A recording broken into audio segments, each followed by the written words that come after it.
Seorang gangster Amerika Serikat mengungkapkan mengapa umat muslim memiliki kekuatan besar di penjara dan tidak ada yang berani mengganggu mereka.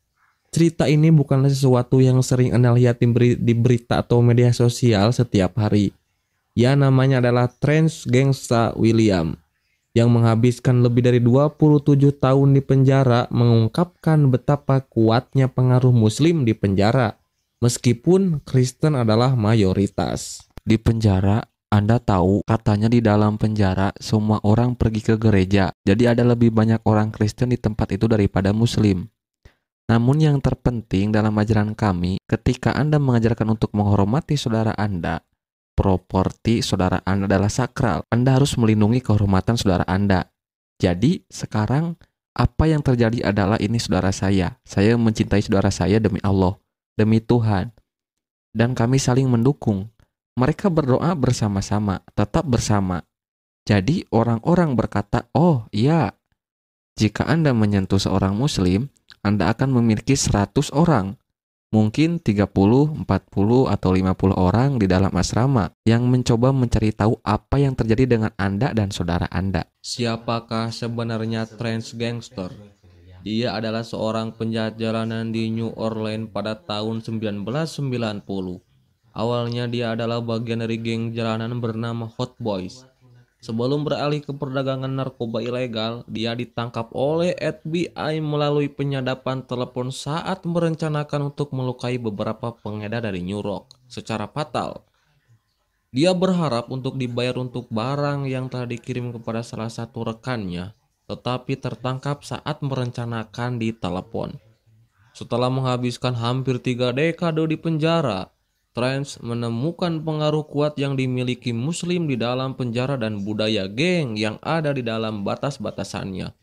Meskipun sebagian besar narapidana adalah Kristen, Trent mengungkapkan bahwa muslim memiliki pengaruh terbesar di antara semua kelompok yang dapat dikaitkan dengan ikatan mereka yang sangat-sangat kuat dan harmonis satu sama lain. Jika Anda melukai salah satu dari mereka, Anda harus membayar yang sangat-sangat mahal. Karena dedikasi mereka terhadap Islam yang sangat menekankan pentingnya persaudaraan dan kesatuan, banyak muslim saling mendukung dan melindungi satu sama lain. Terlepas dari siapa yang melukai narapidana muslim, banyak dari mereka yang akan memastikan untuk membalas dendam untuk saudara-saudaranya mereka yang muslim. Saya percaya apapun yang direncanakan Tuhan untuk Anda, itu akan terjadi. Kami selalu mengatakan bahwa apa yang Allah kehendaki adalah ketentuan ilahi.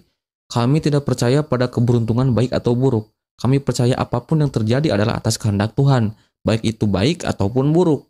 Tuhan mengizinkannya terjadi dan kami hanya mengatakan amin seperti doa yang diucapkan oleh orang Kristen, haleluya dalam bahasa Arab. Namun, tidak hanya satu cerita dari seorang mantan narapidana yang membahas budaya narapidana muslim.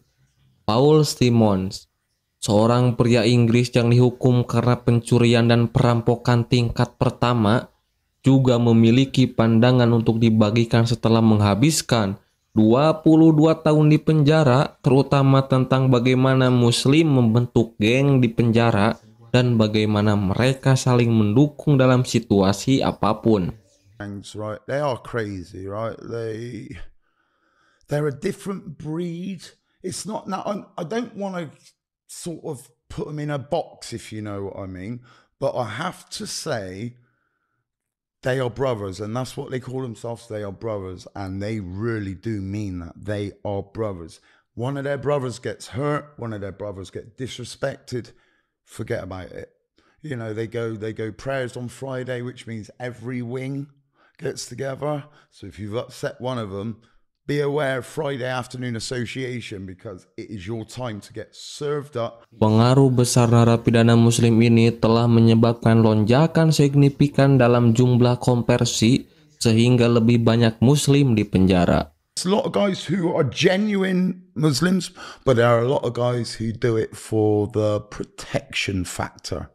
Now that's a big thing in. Namun, apakah semua dari mereka beralih ke Islam karena alasan yang sama?